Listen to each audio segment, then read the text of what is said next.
澳門的線上的自媒體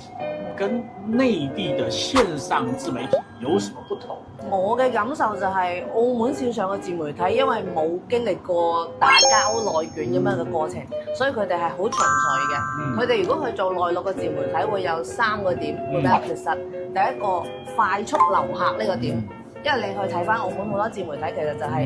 平咁樣去講述事情嘅，但係喺內陸裏邊，其實你就得嗰5秒時間去捉住觀眾嘅啫，所以呢一個點係第一個欠缺㗎啦。第二個就係澳門做自媒體會習慣性做長視頻，但喺內陸嘅傳播嚟講，短視頻會更好啊，或者圖文會更好。